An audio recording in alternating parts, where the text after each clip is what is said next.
basically vouch for you if the school asks for verification. So basically this involved me reaching out to a ton of people.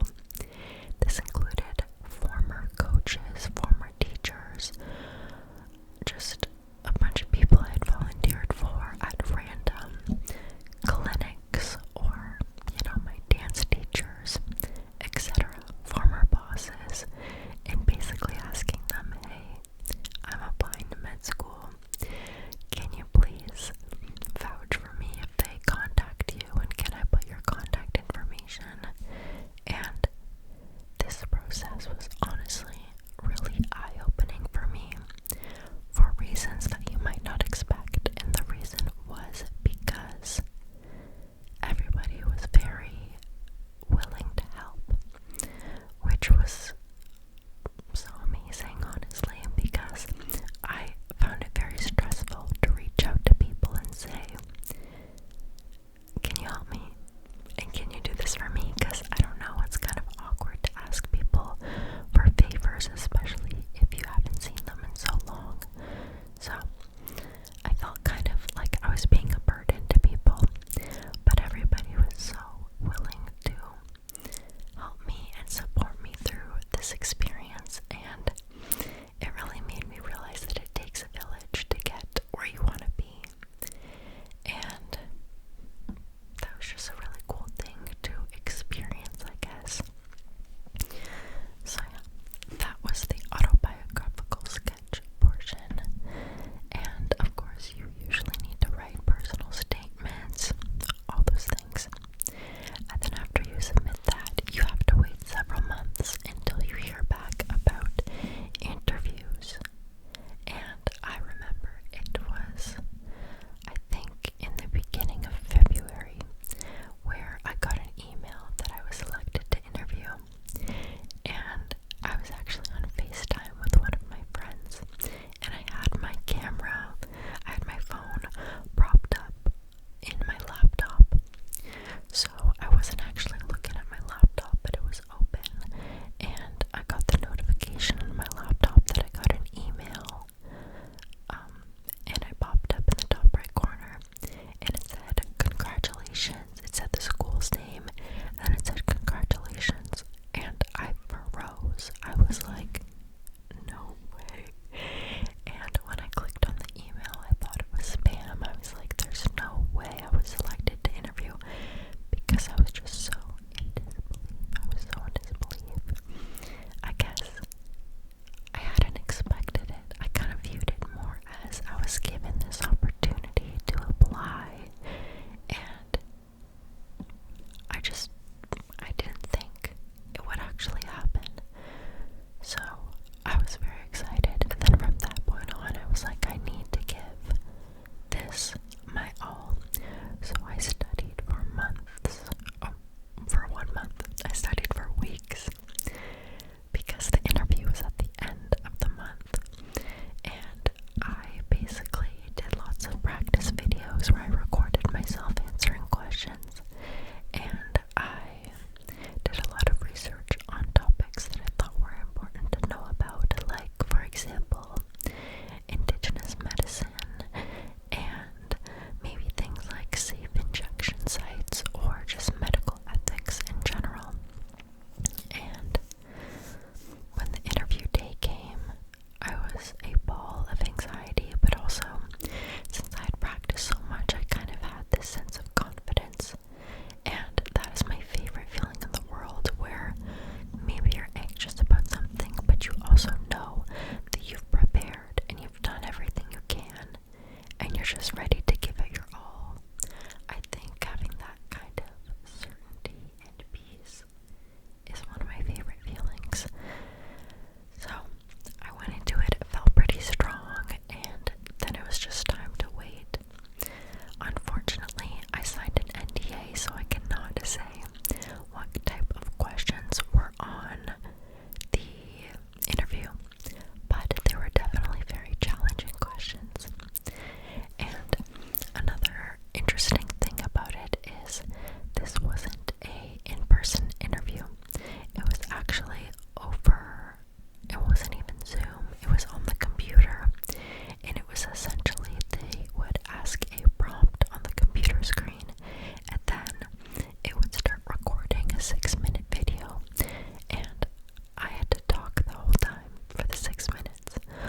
reasons I was sad was because there was so much anticipation and there was such an intense relief of pressure.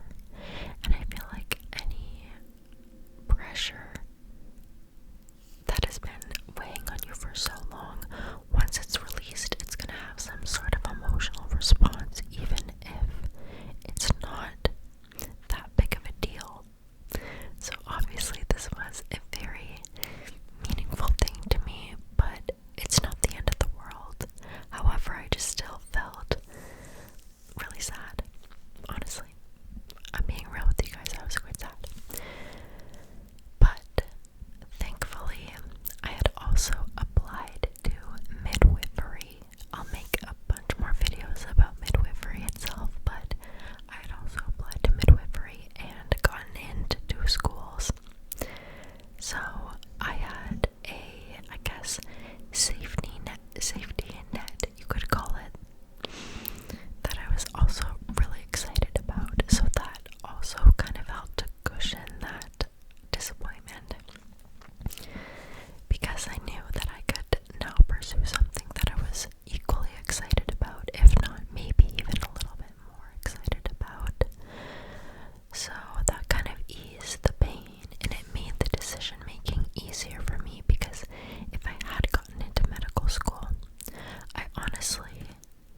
process, and